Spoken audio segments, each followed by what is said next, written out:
ตัวบนนู้นฮะอ๋อ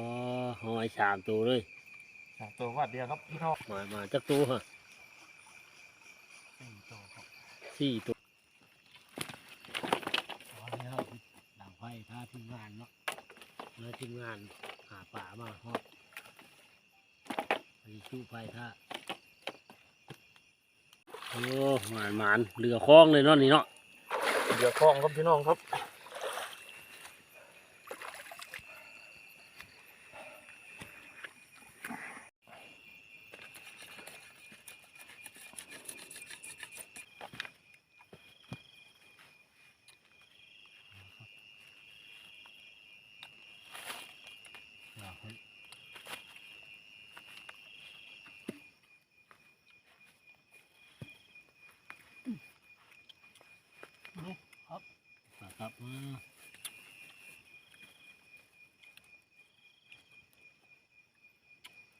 ครับครับพร้อม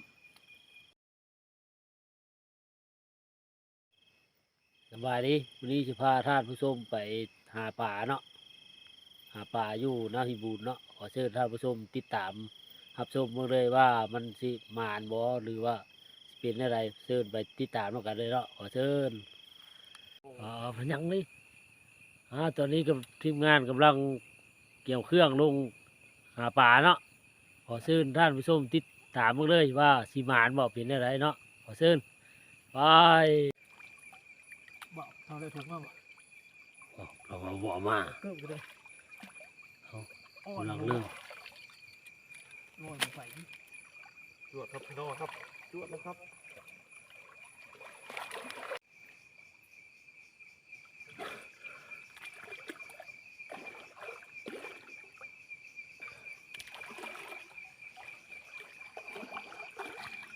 ตัวบนนู้นฮะอ๋อหอย3 ตัวเลยตัววัดเดียวครับพี่น้องครับครับโอ้ยมันนี่เขาถือเครื่องเนาะทีมงานกำลังนำปลาหาปลาอยู่น้ำเอาเก็บเครื่องย่างเลาะตามพังไปเนาะอ๋อ4 ตัวเลยวันนี้หอยเอาเทื่อละ2ว่ะครับกูมันตัวตึงเด้อดีเด้อนี่เขาก็มีเวียกอย่างเนาะย่างเลาะพังนี่แหละ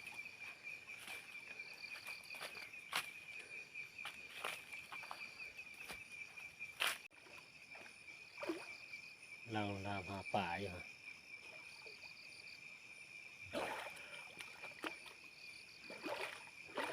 นำปลาแล้ว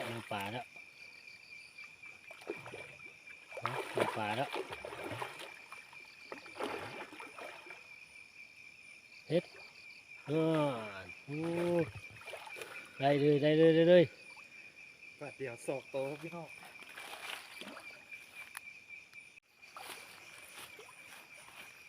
โอ้มาจักตัวฮะ4 ตัวครับ4 ตัวโอ้ยิงได้เทื่อละ2ครับลุ้นปลาข้อ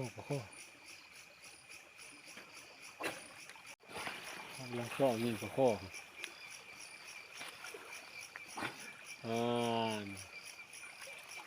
ได้ครับ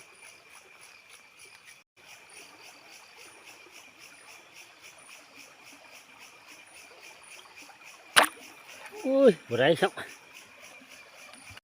โอ้อันนี้กักลักป่าเนาะ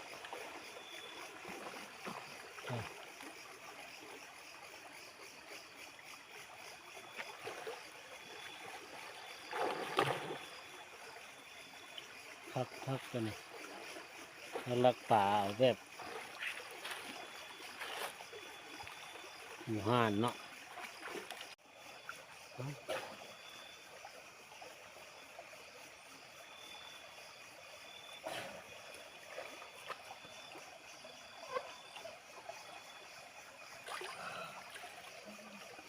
คู่มอดูอ๋อจักตัวฮะ 3 ตัวครับ 3 ตัวยิงห้อยเอาเลยเนาะครับ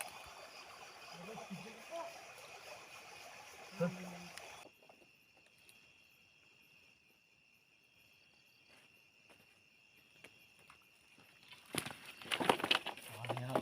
ดังไฟท่าทีมงานเนาะแล้วทีมงานหาป่ามาฮอดไปชูไฟท่า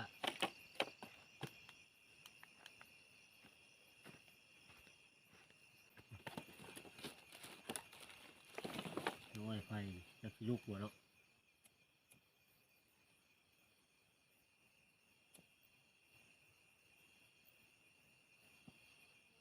ไอ้ยากขิวตาย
ไฟเริ่มติดแล้วตอนนี้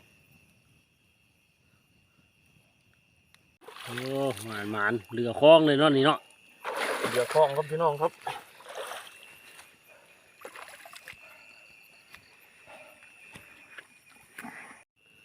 โทษโอ้หลายเลยคู่หนึ่งเลยนี่ยังไอ้คู่ที่2เลยข้างหลายตั้งสิปิ้ง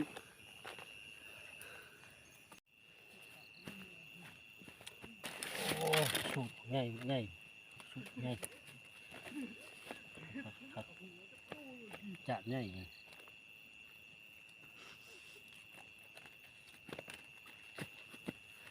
โอ้ยจัด ข้อก็ได้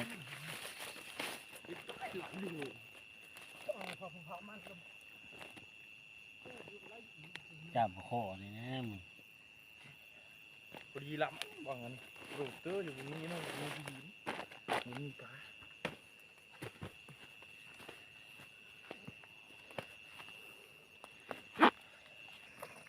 แล้วก็ออกหมูกันจะออกมึง นี่ สู้หมูบน เข้าไปเราปิ้งปลา เอาว่าเอาหมูมากันก่อน ทำปิ้งเก้าก็ได้เนาะ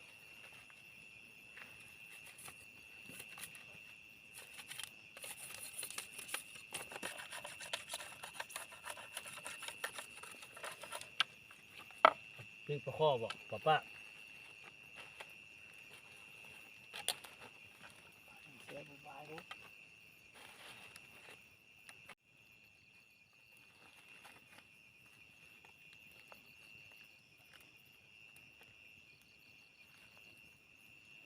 นกปูนี่มี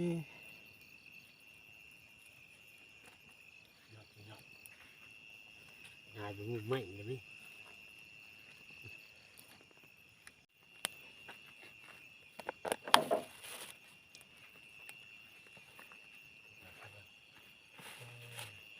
เชือกแล้วกันมัด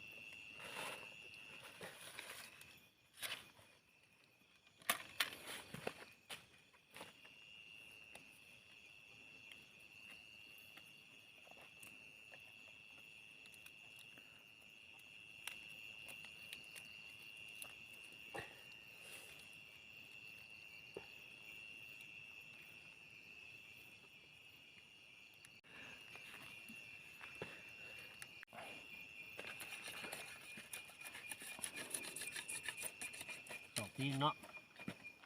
สามคนสองพิงโอ้ยหาเจอละ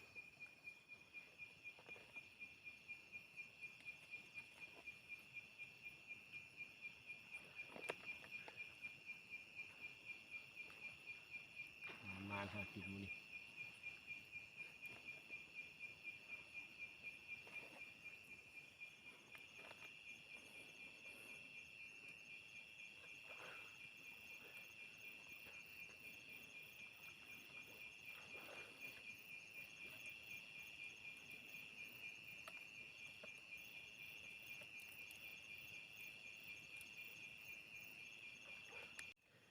สองพิงโอ้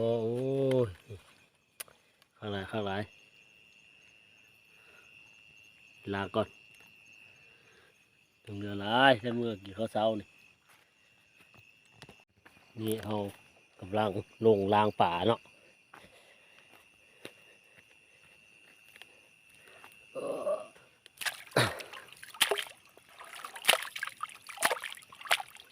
ลางป่าเลยเข้ากันนี่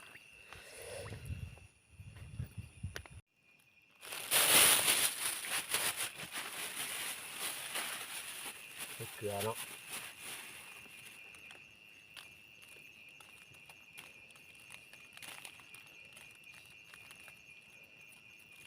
จวดครับพี่น้องครับป๊าดมื้อนี้โคตรมันนะครับพี่น้อง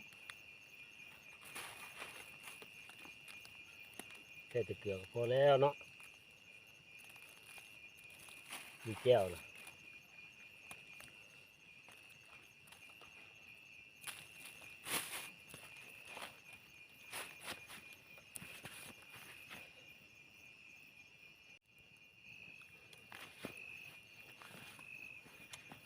มีสาวไม้น้ำมันกายนะโอ้ทราบก็ติดใจติดใจมันกาย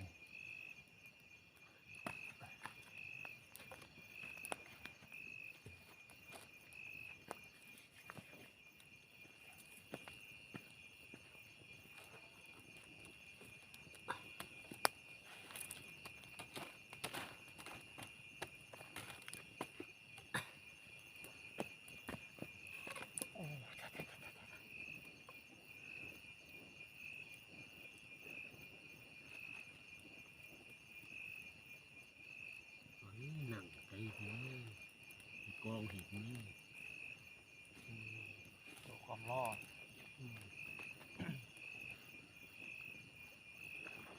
มาเนาะ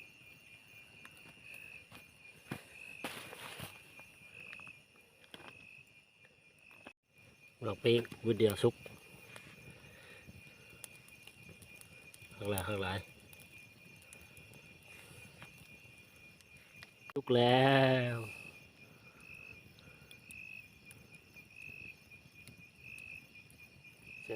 บางกล้วย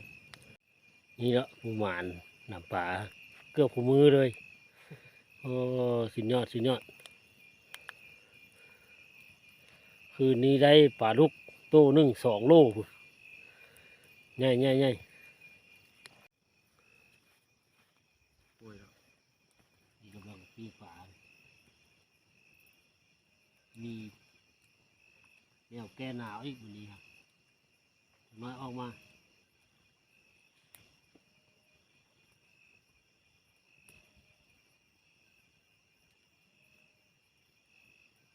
สุดยอดสุดยอด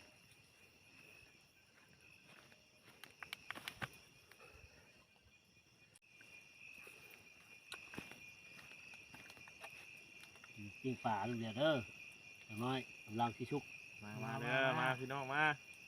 มาทำกัน3 คนวันนี้นะ หมานคือเก่ามาน อยากกินป่ามาหาว่าวกั้มเด้อ กินห้อง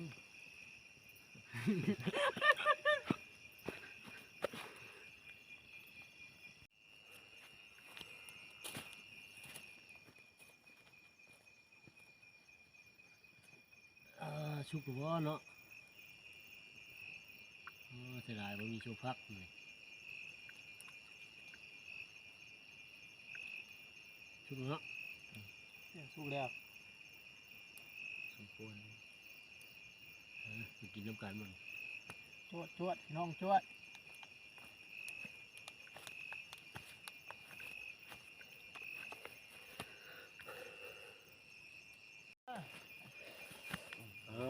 มากินนี่มากินข้าวลงกันเด้อนี่นี่แก้วมาเพชรนี่โอ้ยพักกับอีกนี่อยากสบายนี่เรื่องธรรมชาติเลยนี่ขับว่าอยู่เวียงเจ็บปากเลยเจ็บปากเลย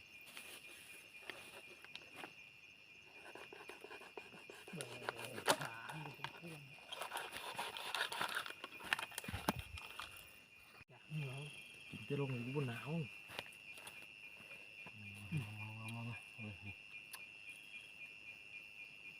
เฮ็ดแบบนี้อะ มี พี่ ป น้อ ลาง จัดปลาปุกเนาะ เด้อพี่น้องเด้อแก้มเราขาวเด้อ ครับ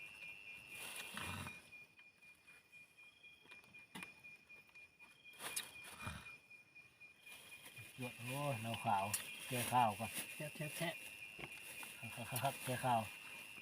ยังทันกินยังแซ่บ อ่า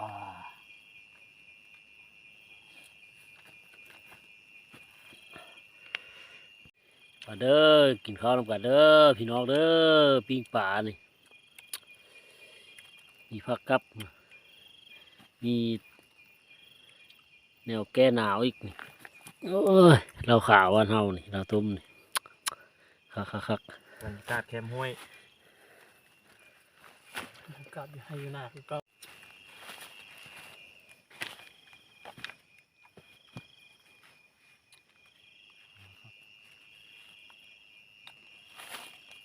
อยากให้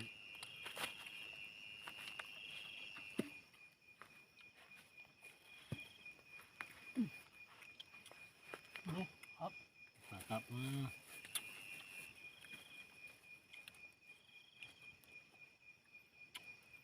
ครับพร้อม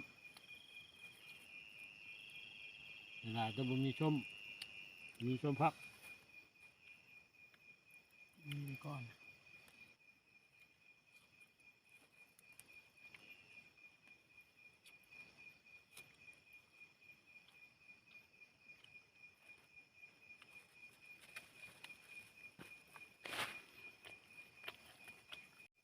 ดูกัน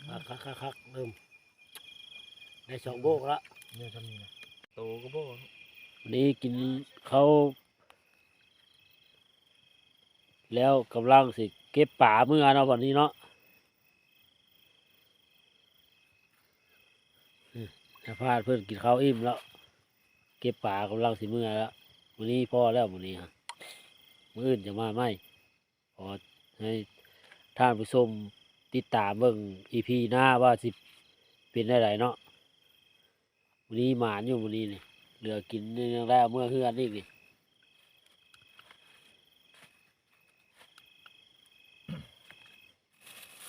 มา ตอนนี้ทีมงานกำลังเดินทางครับว่านเนาะว้าย